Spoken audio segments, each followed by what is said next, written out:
প্রত্যেকে ধীরে ধীরে জয়েন করো। তো পূর্বের যেখানে আমাদের আলোচনা শেষ হয়েছিল সেই হিসাবে যদি আমরা পাঠ্যপুস্তক অনুযায়ী এগিয়ে যাই, অর্থাৎ সপ্তম শ্রেণীর ভাষাচর্চা এই ব্যাকরণ বইটি অনুযায়ী পর্ষদের যে বইটি রয়েছে সেই হিসাবে কিন্তু আমাদের পড়া হয়েছিল তদ্ধিত প্রত্যয়, বাংলা প্রত্যয় এবং বাংলা প্রত্যয়ের ক্ষেত্রে আমরা বাংলা কৃত প্রত্যয়ের শেষ পর্যন্ত পড়া এগিয়ে নিয়ে গিয়েছিলাম।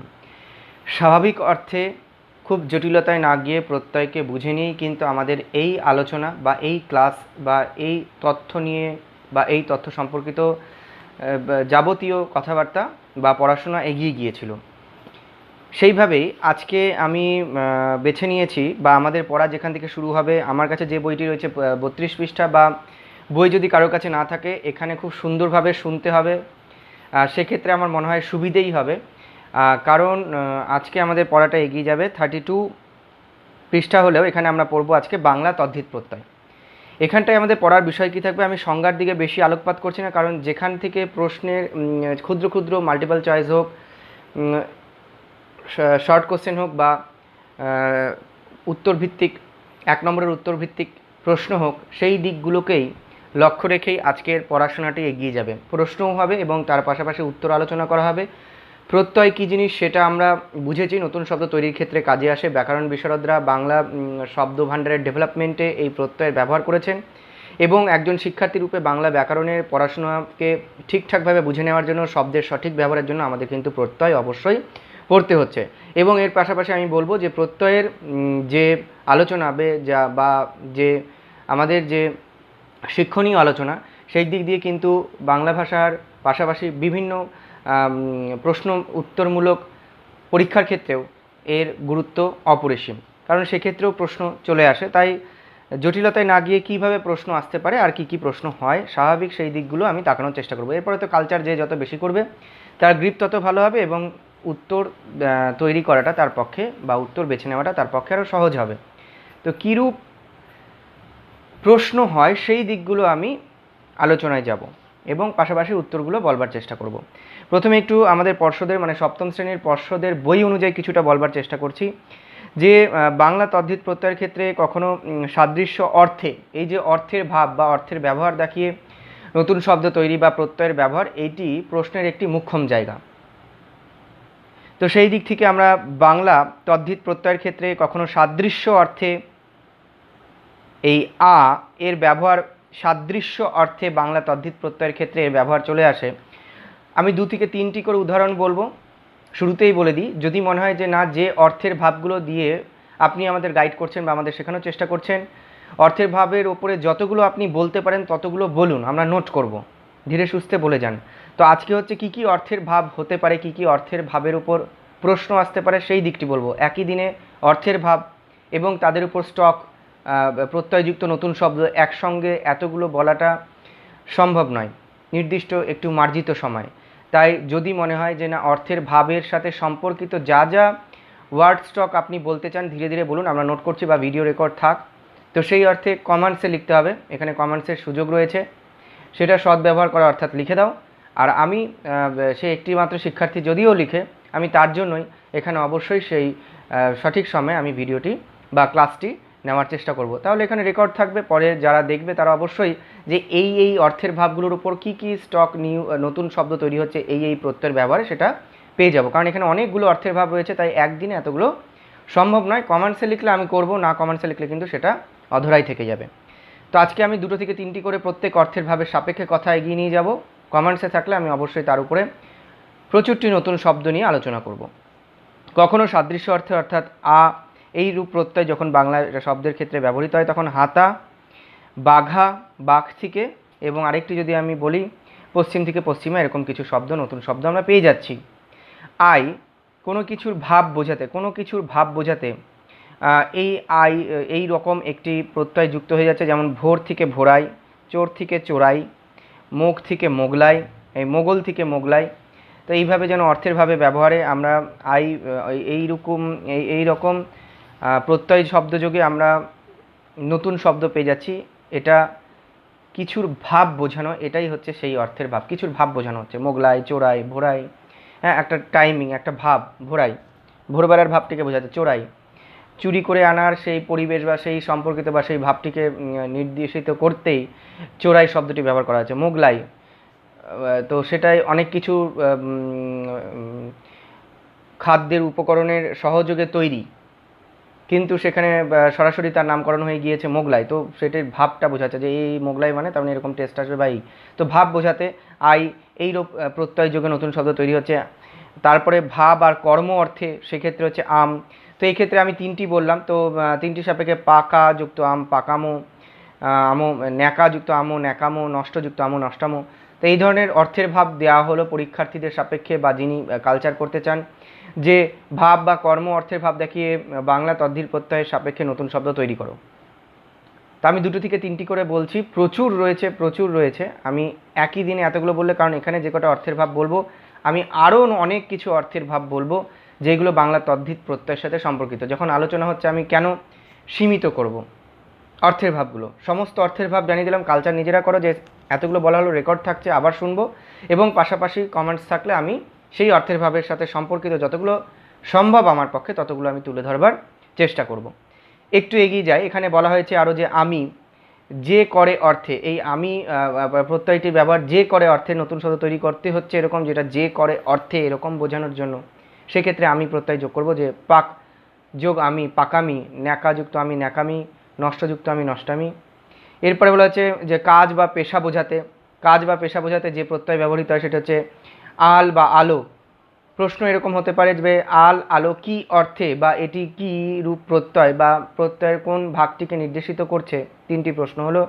এবং আরও প্রশ্ন হতে পারে যে বা আল বা আলো এই শব্দটি বা এই প্রত্যয়মূলক শব্দটি কীরূপ অর্থর কীরূপ নতুন শব্দ ব্যবহার করতে ব্যবহৃত হয়, অর্থের ভাব দেখিয়ে বুঝিয়ে সেটি লেখো। তো সেটা হচ্ছে অবশ্যই যে কাজ বা পেশা বোঝাতে এটি ব্যবহৃত হচ্ছে, এবং নতুন শব্দ তৈরি করতে, যেমন লাঠি যোগ আল আল লাঠিয়াল, পাক যোগ আল পাকাল, বা কাজ বা পেশা বা সম্পর্ক বোঝাতে গেলে পাকাল, দাঁত যোগাল দাতাল, এইভাবে কিন্তু বোঝা যাচ্ছে। এক্ষেত্রে এটি কাজ বা পেশা বা সম্পর্ক বোঝাতে বা অর্থের ভাব বোঝাতেই আল বা আলো এই ধরনের প্রত্যয়গুলি ব্যবহৃত হয়ে থাকে। ওয়ালা বা আলী পেশা বা বৃত্তি অর্থে ব্যবহৃত হচ্ছে, তাহলে প্রশ্ন এরকম চারটি করে প্রশ্ন আমরা কমন ধরে রাখতে পারি। আমি আরও অর্থের ভাব বলবো, এই বই অনুযায়ী কিছুটা এগিয়ে যাই। বাড়িওয়ালা পেশা বা বৃত্তির সাপেক্ষে আসছে, বাড়িওয়ালা, এটা তো বাড়িওয়ালা তো পেশা বা বৃত্তির সাপেক্ষেই বলবো, যে অমুক বাড়িওয়ালা সেমুক বাড়িওয়ালা, নিশ্চয়ই কিছু কর্ম সম্বন্ধিত সম্পর্ক বোঝাতেই যেন বাড়িওয়ালা কথাটি বলা হচ্ছে। কর্ম মানে কাজ, এখানে কর্ম মানে ব্যাকরণ ভিত্তিক কর্ম নয়, সেই উল্লিখিত বা উদ্দিষ্ট সেই বাড়ির যিনি মালিক তার কর্ম সম্বন্ধীয় সেই বাড়ি সম্পর্কিত বিষয়ে যে আলোচনা হতে পারে, যে কথা হতে পারে, যে ইঙ্গিত হতে পারে, তার সাপেক্ষেই যেন এই পেশা বা বৃত্তি কথাটি এখানে প্রযোজ্য। বাড়ি, আবার বাড়িওয়ালা কী পেশা হতে পারে, বাড়িওয়ালা কী বৃত্তি হতে পারে, না সেইভাবে একটি ভাবে গিয়ে বুঝবার জায়গা তৈরি করতে হবে। আবার বলা হয়েছে যে হস্যিকার আছে বৃত্তি, এই হস্যি এই প্রত্যয়টি ব্যবহৃত হচ্ছে আছে বা বৃত্তি বা দক্ষতা বোঝাতে। তেজি তেজযুক্ত ই, ঢাকযুক্ত ই ঢাকি, দামযুক্ত ই দামি। তো প্রত্যেকটা সাপেক্ষে যদি আমরা একটু বিচার করে আছে বা বৃত্তি বা দক্ষতা কি সত্যিই বোঝায়, হ্যাঁ সত্যিই বোঝাচ্ছে, একটু জাজমেন্ট করতে হবে। আর একটু আমার মাথায় আসলো, ধরো বলে দেওয়া হলো দামি শব্দটি, বা ধরুন এরকম বলা হলো যে দামি এই শব্দটি কীরূপ প্রত্যয় যোগে তৈরি হয়েছে, এই শব্দটি কীরূপ প্রত্যয় যোগে নতুন শব্দরূপ লাভ করেছে, বা এই শব্দটি প্রত্যয়ের কোন বিভাগের বা কোন বর্গীকরণের থেকে এই শব্দটি উৎপন্ন হতে পারে, এই ধরনের কিন্তু ঘুরিয়ে প্রশ্ন হতে পারে। তখন আমি বলতে পারি এটি যে বর্গীকরণের দিক দিয়ে বিচার করলে বাংলা তদ্ধিত প্রত্যয়ের সাপেক্ষে ই প্রত্যয় যোগে এইরূপ নতুন শব্দ রূপ লাভ করেছে, যেটি হচ্ছে দামি। এইভাবেই গুছিয়ে একটু জাজমেন্ট করতে হবে বা বুঝবার চেষ্টা করতে হবে।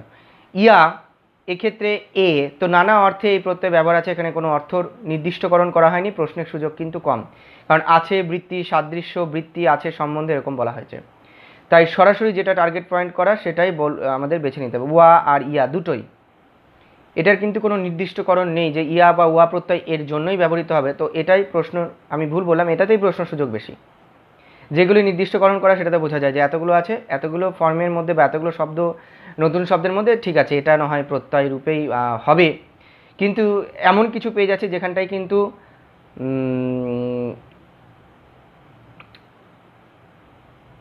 নির্দিষ্টকরণ করা নেই অর্থের ভাব, তো সেখানটায় প্রশ্নের সুযোগ বেশি হয়ে যাচ্ছে। তো সম্বন্ধ অর্থে ওয়া প্রত্যয় যুগে, সম্বন্ধ অর্থে ওয়া প্রত্যয় যুগে নতুন শব্দ তৈরি করো, তো সেটা খুব স্পষ্ট হয়ে যাচ্ছে যে ভাতুয়া, কারণ আমি এখন দেখে বলছি, বা আমি হয়তো পড়ে বলছি, বা আমি মনে করে বলছি, তাই স্পষ্ট হয়েছে। তাই যতক্ষণ দেখবো না, পড়বো না, ততক্ষণ কিন্তু এগুলো সম্ভব না। দেখতে হবে, পড়তে হবে এবং বুঝে নিতে হবে একবার ভালো করে। কারণ বইয়ে আছে ঠিক আছে দেখলাম, এইভাবে নয়, একবার বুঝে নিতে হবে যে অর্থের ভাবটা কী বোঝাতে চাইছে। নতুন শব্দ তৈরি করতে গেলে কোন প্রত্যয়ের বর্গীকরণ থেকে এটি সম্পর্কিত, বা কোন প্রত্যয়ের বর্গীকরণের সঙ্গে এটি সম্পর্কিত। এরপরে আমরা যেটা দেখতে পাচ্ছি যে স্বভাব বা গুণ, দোষ বা সম্বন্ধ অর্থে অনেকগুলি বাংলা তদ্ধিত প্রত্যয়ের ব্যবহার দেখা যায়।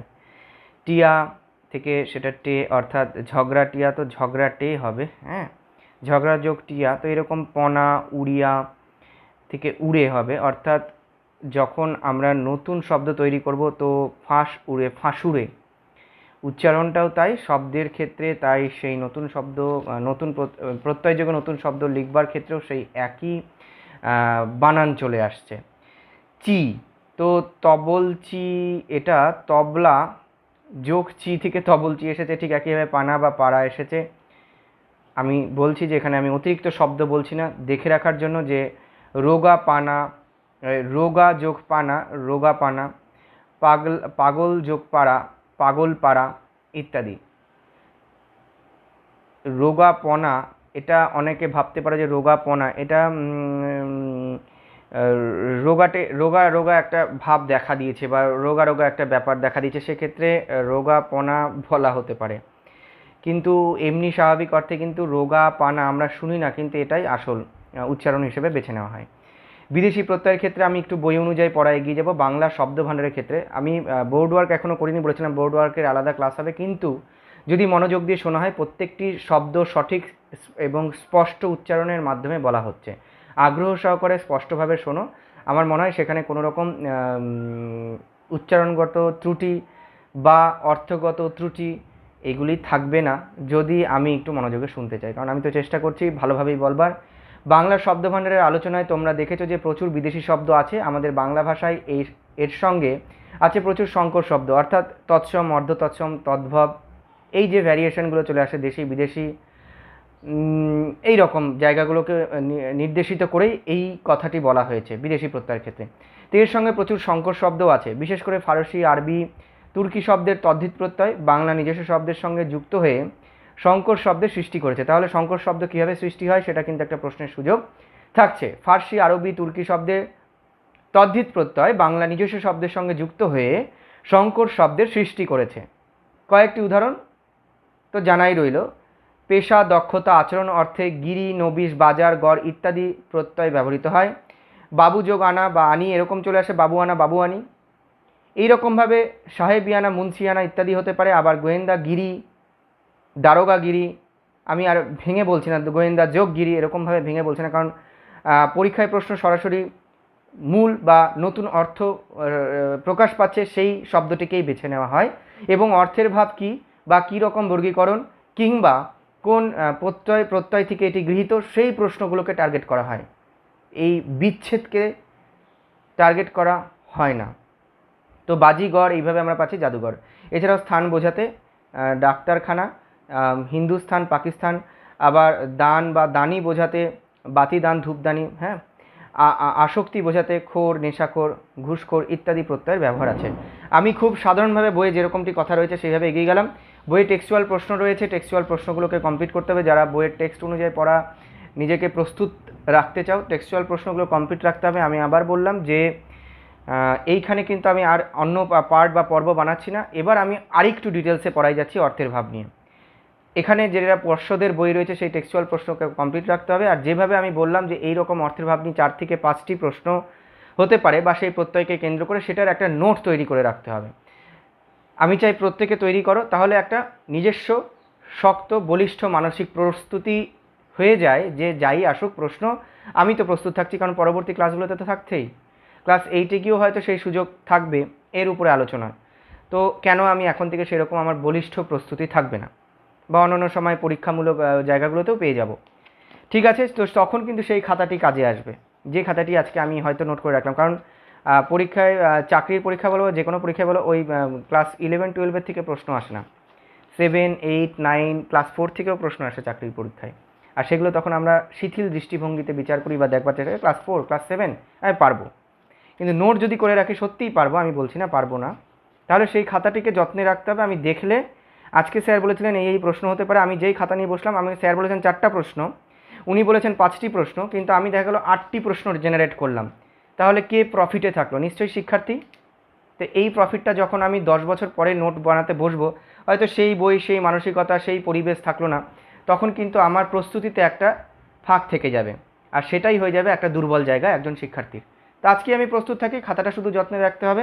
তো আমি আরও কিছু অর্থের ভাব বলে দিচ্ছি, যেটা বাংলা তদ্ধিত প্রত্যয় সম্পর্কিত। দেখি, হ্যাঁ, আমি কিন্তু এখন ওয়ার্ড স্টকগুলো বলবো না, যেগুলো নতুন শব্দ তৈরি হচ্ছে সেগুলো বলছি না, অর্থের ভাবগুলো বলছি, রেকর্ড থাকবে।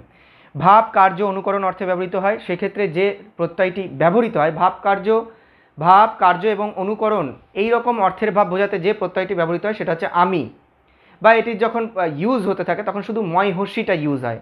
প্রত্যয় হলো আমি, কিন্তু ব্যবহারটা হচ্ছে শুধুমাত্র ময় হর্ষি। যেমন দুষ্টু যোগ আমি দিয়ে যদি দেখাই, তাহলে সেক্ষেত্রে শুধু ব্যবহার হবে কিন্তু দুষ্টামি।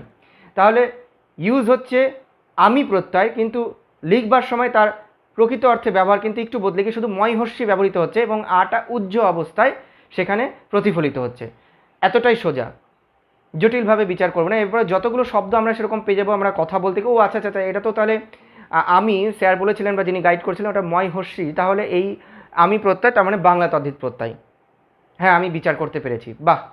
তো এইভাবে কিন্তু আমার মানসিক প্রস্তুতি থাকবে, পড়ছি জটিলতায় না গিয়ে সিম্পলভাবে। তো আমি এখানে বললাম অর্থের ভাবগুলো ভাব, কার্য এবং অনুকরণ অর্থে। আমি ওয়ার্ড স্টক, নতুন শব্দের স্টকগুলো বলছি না, ওটা কমেন্টসে থাকলে আলাদা করে ভিডিও হবে, কারণ এখানে অনেক অর্থের ভাব আছে। এরপরে কার্য অর্থে, কার্য অর্থে যে প্রত্যয়টি ব্যবহার হয়ে থাকে নতুন শব্দ তৈরির ক্ষেত্রে আর। তো যেমন কাম যোগ আর, কামার, কাজ কি কাজ করে সেই দিকটিকে ইঙ্গিত করছে, এরকম আরও থাকে। আমি আর একটা বলছি, যেমন কুম যোগ আর কুমার, এরকম বহু রয়েছে। এইভাবে যদি আরেকটু এগিয়ে যাই, প্রকার অর্থে, প্রকার অর্থে কি কি প্রত্যয়মূলক শব্দগুলি ব্যবহৃত হয়? আরি, সরিয়া বা আ বয়শূন্য রয় হর্ষি, সরিয়া বা আ বয়শূন্য রয় দীর্ঘি, এবং শুধু বয়শূন্য রয় হর্ষি। আরি দুইটিভাবে আসছে, হর্ষি এবং দীর্ঘি, এবং একক অবস্থায় স্বতন্ত্রভাবে শুধু বয়শূন্য রয় হর্ষি। কয়েকটা শব্দ আমি একটু নতুন শব্দ বলতে চাইব। পূজা পয় দীর্ঘ জয়াকার যোগ আ বয়শূন্য রয় হর্ষি, সেক্ষেত্রে পূজারি বয়শূন্য রয় হর্ষি থাকছে। কাশারি, কাশা কয়চিহ্ন আকার দন্তস্বয়াকার যোগ আরি সরিয়া বয়শূন্য রয় দীর্ঘি, তো কাশারি রয় দীর্ঘি হচ্ছে। ব্যাস, এইভাবে আমাদের পড়াটা এগিয়ে নিয়ে গেলাম। আর একটু এগিয়ে যাই নতুন অর্থের ভাবে। অনেক স্টক রয়েছে, সেটা কমেন্টসে বললে আমি এগুলো নতুন শব্দ নিয়ে স্টকগুলো ধীরে ধীরে, যে এই অর্থের ভাবে এই এই এই এই নতুন শব্দ রয়েছে, রেকর্ড থাকলে পরে ধীরে সুস্থে নোট করতে পারবে, কিন্তু আজকে অর্থের ভাবের জন্য আমি সেগুলো বলবো না। বিভিন্ন অর্থে হয় সরিয়া বয়শূন্য রয় হর্ষু, বিচ্ছেদে ওইভাবে আমি স্ট্রাকচার রাখবো, কিন্তু যখন আমি নতুন শব্দ তৈরি হবে তখন সরিয়াটা উজ্জ্ব হয়ে গিয়ে শুধু বয়শূন্য রয় হর্ষুটি প্রকৃত অর্থে লিখিত রূপে ব্যবহৃত হবে, সরিয়া এটি উজ্জ্ব থাকবে। যেমন একটি বলছি আমি, বোমারু, তো বোমা যোগ আরু, সেটা হয়ে যাচ্ছে বোমারু। আটা উজ্জ্ব হয়ে ওখানে কিন্তু যুক্ত অবস্থায় ব্যবহৃত হচ্ছে, কিন্তু রয় হর্ষুটা পুরো স্বতন্ত্র, মানে তার প্রকৃত যে রূপটা ছিল সেরকমই আছে, সে যুক্ত হলেও মানে র আলাদা করে কিছু যুক্ত ব্যঞ্জন রূপে আলাদা করে সে যুক্ত হয়ে যাচ্ছে, ময়াকারের সঙ্গে এরকম নয়, সে স্বতন্ত্র একটি হরফ রূপেও সেই শব্দের সঙ্গে জায়গা করে নিতে পেরেছে একই মাত্রার মধ্যে, তাই বোমারু।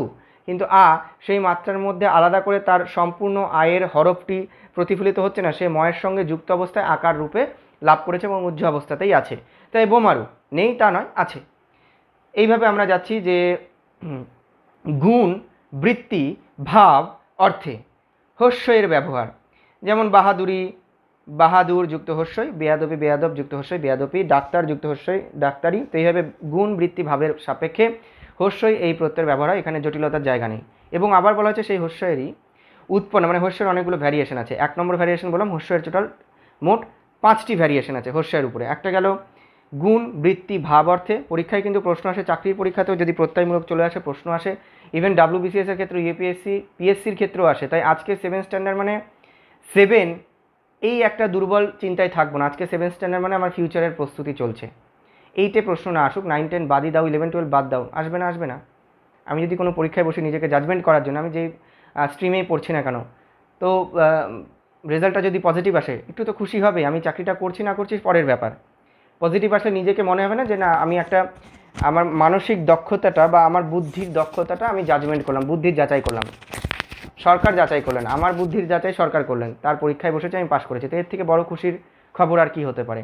কারণ এরকম থাকতে পারে। তো উৎপন্ন বা আগত অর্থে স্থানবাচক শব্দের সাথে নোট করে রাখতে হবে এগুলো। উৎপন্ন বা আগত অর্থে স্থানবাচক শব্দের সাথে কিন্তু হর্ষি এই প্রত্যয়ের ব্যবহার পাওয়া যায়। যেমন পাটনা, পাটনাই যোগ হর্ষি দিলে, খাগড়া যোগ হর্ষি খাগড়াই, ঢাকা যোগ হর্ষি ঢাকাই।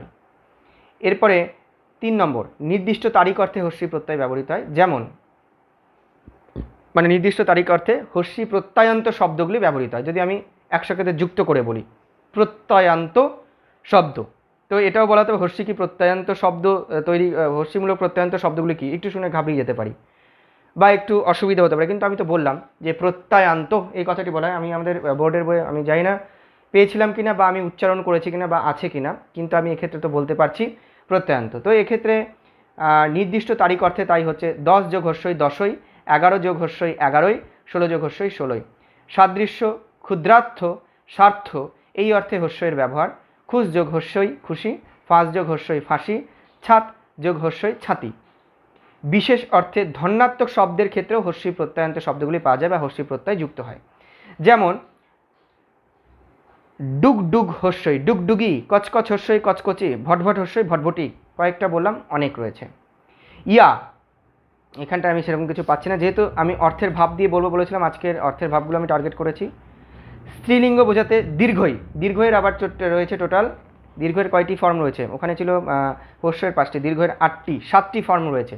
দীর্ঘের 7 রকম অর্থের ভাব, মানে 7টি ফর্মে আরও অনেকগুলো অর্থের ভ্যারিয়েশন রয়েছে, একটু পড়ে নিই। স্ত্রীলিঙ্গ বোঝাতে দীর্ঘই, দেব যোগ দীর্ঘই দেবী, পাগল যোগ দীর্ঘই পাগলি। বোঝা যাচ্ছে? জীবিকার উপকরণ বাচক, জীবিকার উপকরণ বাচক অর্থে, জীবিকার উপকরণ বাচক অর্থে সেকেন্ড দীর্ঘয়ের ব্যবহার। জীবিকার উপকরণ বাচক অর্থে যদি আমরা একটু বিচার করি তাহলে হচ্ছে তেল যোগ দীর্ঘই তেলি, ওই দীর্ঘই থাকবে। করাত যুক্ত দীর্ঘই করাতি, তাহলে জীবিকার উপকরণ। ঢাক যোগ দীর্ঘই ঢাকি। বর্ণ বোঝাতে দীর্ঘয়ের ব্যবহার, এই প্রত্যয়ান্ত শব্দ পাওয়া যাচ্ছে, যেটা হচ্ছে বেগুন যোগ দীর্ঘই বেগুনি, বর্ণ মানে রং বা কালার। গোলাপ যোগ দীর্ঘই গোলাপি, বাদাম যোগ দীর্ঘই বাদামি। অনেকটা স্পষ্ট হচ্ছে না? পরীক্ষায় প্রশ্ন হচ্ছে, কিন্তু আমি কীরূপ প্রত্যয়ান্ত শব্দ বা কীরূপ অর্থ বোঝাচ্ছে প্রশ্ন করেনি, কিন্তু আমার খুব ভালো লাগছে যে আমি যেটা শিখেছি অনেকটা ডিটেলসে শিখেছি এই বিষয়টা যখন শিখছিলাম, এবং আজকে আমি এটা বোধ করতে পারছি যে এখানে যে শব্দটি দেওয়া হয়েছে এটি বর্ণের ভাব বোঝাতে এই দীর্ঘই প্রত্যয় ব্যবহৃত হয়েছে, এবং প্রত্যয়ান্ত শব্দ হচ্ছে এরূপ পাওয়া যাচ্ছে, যেটি নতুন রূপ লাভ করেছে। খারাপ কি? তো এক্ষেত্রে স্থানবাচক শব্দের শেষে আগত বা উৎপন্ন অর্থে, স্থানবাচক শব্দের শেষে আগত বা উৎপন্ন অর্থে, হর্ষিয়ের ক্ষেত্রেও কিন্তু আমরা স্থানবাচক পেয়েছিলাম। দীর্ঘই প্রত্যয়ান্ত শব্দগুলি ব্যবহৃত হয়, যেমন বানারস বেনারসি, দেশ দেশি, বিদেশ যুক্ত দীর্ঘই বিদেশি। আচ্ছা, এই ক্ষেত্রে দীর্ঘই এরকম আসবে বিলাতি, বিষ্ণুপুরি, যৌনপুরি, আরও আসছে ভাগলপুরি, আরবি, জাপানি, জার্মানি, পাঞ্জাবি, বিহারি, মারাঠি, গুজরাটি, ভোজপুরি। উপকরণবাচক শব্দের শেষে নির্মিত অর্থে, উপকরণবাচক শব্দের শেষে নির্মিত অর্থে দীর্ঘই প্রত্যয়ান্ত শব্দ, যেমন রেশম রেশমি, পশম পশমি, দীর্ঘই আসছে। এরপরে নিপুণ অর্থে নিখুঁত, নিপুণ অর্থে হর্ষই প্রত্যয়ান্ত শব্দ, শিকার শিকারী, আলাপ আলাপি, এগুলো স্টক রাখতে হবে। আবার বলছি, কমেন্টসে লিখবে, তাহলে আমি এখানে যত ডিটেলস আসছে, যত নতুন প্রত্যয়ান্ত শব্দগুলো পাওয়া যাচ্ছে, উচ্চারিত হচ্ছে বা আলোচিত হয়েছে, বা আমি যতটি পারবো ততটি কিন্তু পরবর্তী ক্লাসে তাহলে সেগুলো বলবার চেষ্টা করব। কিন্তু সেটা বলতে হবে স্যার শুধু বাংলায় নয়, অন্যান্য প্রত্যয়গুলো সম্পর্কে, কৃত প্রত্যয় বা সাপেক্ষে, তদ্ধিত প্রত্যয় সাপেক্ষে যতগুলো ওয়ার্ড স্টক হচ্ছে, যতগুলো নতুন শব্দ হচ্ছে, সবগুলো একটু আলোচনা করুন। কয়েকটা পার্ট হলে হোক, রেকর্ড থাকলো আমরা সেখান থেকে নোট করে নিতে পারবো। তো আবার বলছি, না বললে আমি তোমাদের উৎসাহ বা আগ্রহ না থাকলে আমি শুধু কীভাবে নিজে আগ্রহ পাবো যে তোমাদেরকে কী পড়ানো উচিত, আমি তো নিজেও বুঝতে পারবো না। এমনি সিলেবাস অনুযায়ী যেটা এখানে রেগাত থাকবে। যদি মনে হয় যে না আরও কিছু আমরা জানতে চাই, তাহলে তো লিখতে হবে, তাহলে আমি করাবো, নাহলে দরকার নেই। বই অনুযায়ী যা রয়েছে তার সাথে রিলেটেড যা যা পরীক্ষায় প্রশ্ন হতে পারে সেগুলো আমি বলে দিচ্ছি। নিপুণ অর্থে হলো দেয় বা প্রাপ্য অর্থে, এটা 7 নম্বর, মানে দীর্ঘ প্রত্যয়ের 7 নম্বর ভ্যারিয়েশনের সাপেক্ষে যে অর্থের ব্যবহার। দেয় বা প্রাপ্য অর্থে দীর্ঘই প্রত্যয়ান্ত শব্দগুলি হলো, যেমন হচ্ছে আশীর্বাদ, আশীর্বাদ যুক্ত দীর্ঘই আশীর্বাদী, সেরকম সেলাম যুক্ত দীর্ঘ সেলামি, দর্শন যুক্ত দীর্ঘ দর্শনী, নমস্কার যুক্ত দীর্ঘ নমস্কারী, আরও রয়েছে সেগুলি আর যাচ্ছি না। এরপরে আদর অর্থে, আদর স্বার্থ শিলার্থে, আদর স্বার্থ আর শিলার্থে, আদর স্বার্থ এবং শিলার্থে যে প্রত্যয়গুলি আমরা এখানে পেয়ে যাচ্ছি, উক বা হস্যু বা উক, হস্যু আর ক, এই ধরনের প্রত্যয়মূলক শব্দ বা প্রত্যয়ান্ত শব্দগুলির সাথে যে শব্দগুলি পাওয়া যায়, যেমন হচ্ছে দুষ্টু যোগ হস্যু, দুষ্টু, দুষ্ট যোগ হস্যু, দুষ্টু, উচ হস্যু চন্দ্রবিন্দু চ, উচ যোগ হস্যু উঁচু, লাজ যোগ উক লাজুক, পেট যোগ উক পেটুক, কয়েকটি বললাম আমি। বাক্যের প্রয়োগও এগুলো থাকে, বাক্যের প্রয়োগ দিয়ে প্রশ্ন করা হয়। বিশেষ আসক্ত অর্থে, বিশেষ আসক্তি বা আসক্ত অর্থে, যেমন হচ্ছে খোর, এই খোর শব্দটি ব্যবহার হয়, আমরা কিন্তু পেয়েছিলাম পর্ষদের বই। তো যেমন গুলিখোর, ঘুষখোর, ঠিক আছে। নিপুণ অর্থে, বৃত্তি অর্থে, নিপুণ বৃত্তি, নির্মাতা অর্থে, গড়, এই প্রত্যয়ান্ত শব্দযোগে নতুন শব্দ গড়, কী কী অর্থে হয়? নিপুণ বৃত্তি আর হচ্ছে নির্মাতা, নিপুণ বৃত্তি নির্মাতা, তিনটি বললাম। কারিগর, কারিতি যোগ গড় কারিগর, সওদা যোগ গড় সওদাগর, হালুই যোগ গড় হালুইগড়। আরও কিছু বলতে পারি, যেমন পাত্র ক্ষুদ্র কৃত অর্থে, পাত্র ক্ষুদ্র কৃত, পাত্র ক্ষুদ্র কৃত, উচ্চারণ স্পষ্ট পরিষ্কার রাখবার চেষ্টা করছি, পাত্র ক্ষুদ্র কৃত, কারণ বোর্ডে বলছি, যদি কথা আসতে যায় তখন অসুবিধা হবে, কারণ আমি আবার বলছি যে আমার হেডফোন, এতটা আমি বোর্ডেও যেতে পারবো না, কিন্তু বোর্ড ওয়ার্ক পরবর্তী সময়ে থাকবে, সেরকম ক্লাস অবশ্যই হবে প্রয়োজন বা রিকোয়ারমেন্ট অনুযায়ী, এবং এক্ষেত্রেও চেষ্টা করছি যতটা স্পষ্টভাবে বলে তোমাদের কাছে সঠিক তথ্য তুলে ধরা যায় চেষ্টা করছি। তো পাত্র ক্ষুদ্র এবং কৃত অর্থে, যেমন ডেকচি, ডেক যোগ চি, সেক্ষেত্রে চয় হস্যি চয় দীর্ঘি দুটিরই ব্যবহার রয়েছে উচ্চারণ এবং বানান অনুযায়ী। তবলচি, তবল যোগ চি চয় দীর্ঘই হবে। মশালচি, মশাল যোগ চি মশালচি, আর হচ্ছে খাজান যোগ চি খাজানচি, ইয়া চয় দীর্ঘই হবে। তো চয় দীর্ঘি চয় হস্যির সাপেক্ষে পাচ্ছি কিন্তু আমরা, যেমন ধুনা যোগ চি ধুনুচি চয় হস্যি হচ্ছে। এইভাবে পাচ্ছি আদর এবং দান ও দানি অর্থে, আদর এবং আদর অর্থে আদর অর্থে দান ও দানি পাওয়া যায়। তো পিক দান, পিক যোগদান, আর হচ্ছে বা দানিও বলা যেতে পারে, আতর যোগদান, আতরদান বা আতর দানিও বলা যেতে পারে। এইভাবে আমরা আর একটু পেয়ে যাচ্ছি, আর বেশি কিছু নেই। কর্তা অর্থে, অধিকার অর্থে, যেটা হচ্ছে কর্তা অধিকার এবং পদবী অর্থে, কর্তা অধিকার এবং পদবী অর্থে আমরা পাচ্ছি দ্বার, যেমন হচ্ছে দোকানদার, দোকানের কর্তা, জমিদার, দাবিদার, আর বলছি না, ব্যবসার সাথে সম্পর্কিত হয় তাই ব্যবসাদার, এরকমভাবে ভাগিদার অধিকার অর্থে হয়, ঠিক আছে। তারপরে আমরা পাচ্ছি কিন্তু, আমি অর্থের ভাব কিন্তু বলছি প্রায় তিনটি করে, প্রত্যেকটা ক্ষেত্রে কিন্তু আমরা তিনটি করে, প্রত্যেকটি প্রত্যয়মূলক শব্দের সাপেক্ষে তিনটি করে অর্থের ভাব পাচ্ছি। এগুলো সিম্পল বা ঠিক আছে পড়া প্রত্যয় বুঝতে পারি, এরকম বোকা বোকা কনসেপ্টে যাব না, বোঝা যাচ্ছে, অর্থের ভাব দিয়ে বোঝা যাচ্ছে। প্রত্যয় নতুন শব্দ তৈরি করতে ব্যবহৃত হয়, প্রত্যয়ান্ত শব্দের ক্ষেত্রে সেই নতুন শব্দের রিফ্লেকশন আমরা পাই পুরনো শব্দের সাথে সঙ্গে বা সঙ্গে প্রত্যয়মূলক এই শব্দগুলো জুড়ে দেওয়ার পরে কিন্তু নতুন শব্দ পাচ্ছি। এই তো সিম্পল ব্যাপার। স্টক অনেক রয়েছে, আগ্রহ তোমাদের থাকা চাই, তবেই তো আমি পরবর্তী ক্লাসগুলো করতে পারবো অ্যারেঞ্জ। গিরি, অতিরিক্ত ক্লাসগুলো। গিরি, তো গিরি এই প্রত্যয়টি কার্যার্থে এবং ব্যবসা অর্থে ব্যবহৃত হয়, যেমন কেরানিগিরি, বাবুগিরি, ব্যাস, আর বলছি না। লেখক, শিক্ষার্থী এবং অভিজ্ঞ অর্থে তিনটি, লেখক শিক্ষার্থী অভিজ্ঞ, লেখক শিক্ষার্থী অভিজ্ঞ। কি হচ্ছে? নবিশ, হিসাব নবিশ, খুব ভালো, এটা প্রশ্নের সুযোগ অনেক বেশি। শিক্ষা নবিশ, সুমার নবিশ, সুমার যোগ নবিশ। আরও কিছু বলছি না। দক্ষ বা অভ্যস্ত অর্থে কি হয়? বাজ, ফাঁকি বাজ, ফন্দি বাজ, বলছি না আর, দুটি অর্থ ভাব বললাম। এইভাবে কিন্তু আমরা এইখানে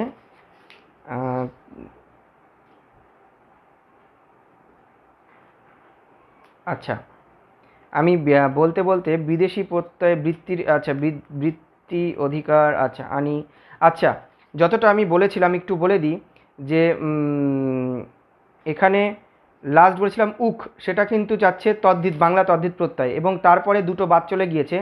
সদৃশ্য এবং শব্দের সদৃশ্য অর্থে বলা হয় পাড়া এবং পানা, সদৃশ্য অর্থে পাড়া এবং পানা, যেমন পাগল যোগ পাড়া পাগলপাড়া, লম্বা যোগ পানা লম্বা পানা, কালো যোগ পানা কালো পানা, চাঁদ যোগ পানা চাঁদ পানা, এই পাড়াও হয় সেটাও বললাম, পাড়াও হয়, চাঁদপানা দিয়ে দুটো হয়, চাঁদপানাও হয় চাঁদপাড়াও হয়, দুটিই হয়।